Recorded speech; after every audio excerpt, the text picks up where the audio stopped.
guys! Welcome back to my YouTube channel. So, sa mga hindi pa po nakasubscribe dyan, subscribe na po kayo. At sa mga baguhan pa lang po na napadaan sa aking YouTube channel, thank you po sa inyong pagdaan at sa inyong panonood. Salamat po! Narito naman tayo guys upang magbahagi ng ating experience about sa paglo-loan sa mga lending app. Ang lending app na aking ibabahagi sa inyo ay walang iba kundi si Mocha Mocha!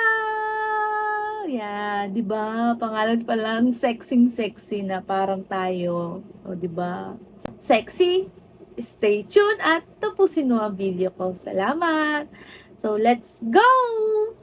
Search na natin guys si Mocha Mocha sa Google Play Store. And then install na natin siya guys. So, dito guys, si Mocha Mocha is meron siyang 4.4 ratings. O, di ba? Ang taas ng ratings niya. And then, meron siyang 220k reviews. Sabi guys ni Mocha Mocha, approve sa loob ng 30 to 60 seconds. Naku, tingnan nga natin to kung totoo. And then, sabi din dito, 3 to 5 minutes upang makumpleto ang proseso. So, pag magpa-process pala is 3 to 5 minutes. And then, pag i-approve ka is 30 to 60 seconds. Walang collateral, ID lang ang kailangan, and 100% digital. Sabi din dito guys, ito yung gustong-gusto ko dito, sabi nila, walang masyadong pressure. O, diba? Wala daw pressure. Nako, tingnan nga natin kung talagang walang pressure tong si Mocha Mocha na to. So, upon opening this application guys, ito na agad yung bubungad sa inyo. Sabi dito, safe and efficient cash loan. So, after that, ito na po yung mag-a-appear sa inyo, yung personal data collection and disclosure policy. So, scroll down lang natin guys, and then, check lang natin yung box, and then, click OK. So, allow lang natin ito guys. And then, after that, pupunta na tayo sa kanyang homepage. Sa homepage ni Mocha Mocha. Sabi dito, loan amount is 6,000. Pero naku guys, hindi ito yung ating maloloan. Inuunahan ko na kayo. Hindi ito yung 6,000 na to ang ating maloloan. So, click lang natin guys yung apply. After natin i-click yung apply guys, dito ilalagay na natin o magla-login na tayo dito. So, ilalagay natin dito guys yung ating phone number, and then check lang natin guys, and then click natin yung next. After po natin i-click yung next, dito naman po natin ilalagay yung code na ating ma-receive sa ating number na ating inilagay. So, after po nun, so dito na po, ilalagay na po natin yung ating personal information. So, ito po yung hinihingi ni Mocha Mocha. Yung basic information, which is permanent address, email address, ano pa ba? Facebook account. Optional naman po yung Facebook account. So, hinihingi din po dito ni Mocha Mocha yung ating employment information. So, the company name, the company contact number. So, after po nun, click lang natin yung next. After po nun, ito naman po yung ating kailangang fill upan. So, guarantors or the co-makers information. So, dito po, pag halimbawa ay hindi daw kayo makontak ni Mocha Mocha at kayo ay may bayarin. So, si co-maker o si guarantors yung kanilang kukontakin. Kaya make sure po na pag may inilagay po kayo ditong contact, dapat po alam nila para halimbawa po kung hindi kayo nakabayad at tumawag sa kanila, so alam po nila. So, kailangan lang po natin dito guys ng dalawa. Pero sabi dito, meron po ditong optional add more guarantors or co-maker. So, depende na po sa atin kung dadagdagan pa natin. So, pero ang required lang po is dalawa. So, click na po natin yung next. And andito naman na po yung ID card. So, yung mga available IDs po is narito. So, narito po si UMID, si TIN, si SSS, si passport, si driver's license, si PhilHealth, voter's ID, postal, and the national ID. So, yun po yung mga available IDs. And then, after po natin makapili, so, lalagay na po natin dito guys yung full name, ID number, date birth, gender. So, yun po yung ating kailangang lagyan ng information.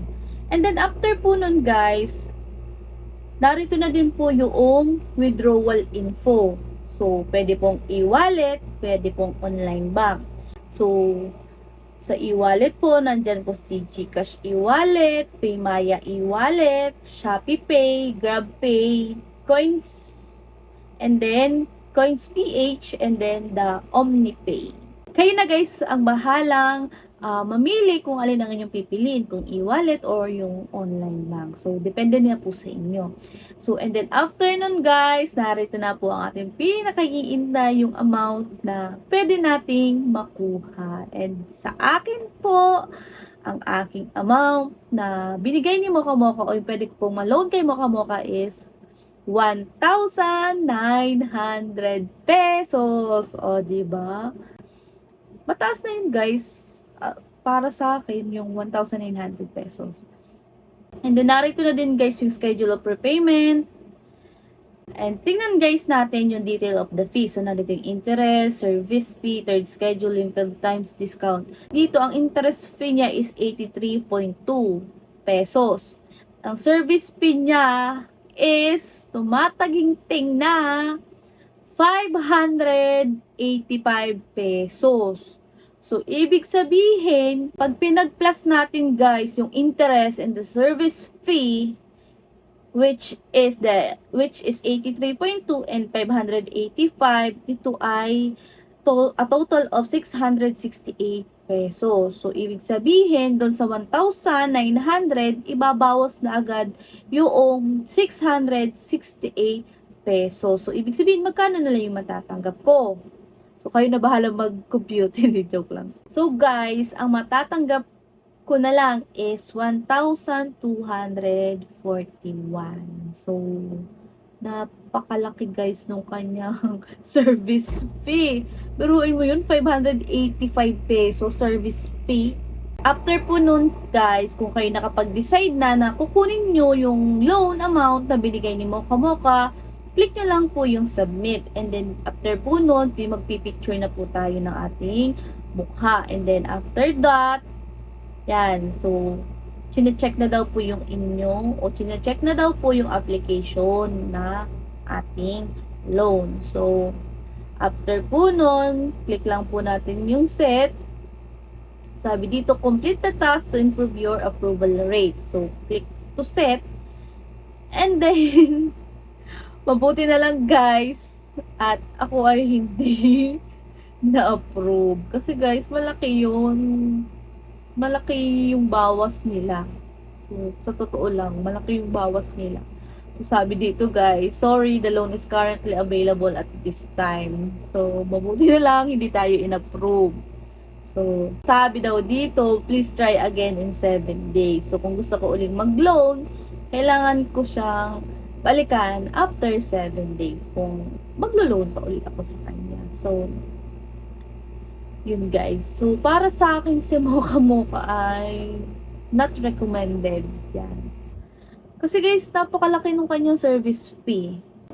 Imagine nyo ha, dun sa 1,900, ang kanyang service fee is 585. And thankful ako dahil hindi ako in-approve ni Mocha Mocha. Kasi guys, dun sa isang application na aking pinag-loanan, wala na siyang service fee.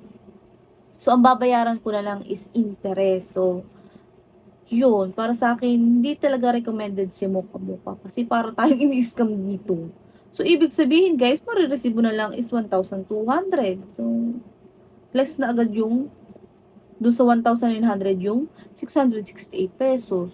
Diba? Napakalaki ng kanyang binawas. Kaya, try na lang kayo o mas marami pa guys na mga lending application na pwedeng nating itry na mas maganda yung ino-offer and then hindi naman siya ganun kataas yung mga interest and then the service fee. So, yun lang guys. Salamat sa inyong panunood at sa mga hindi pa po nakasubscribe dyan, subscribe na po kayo. Salamat! Bye!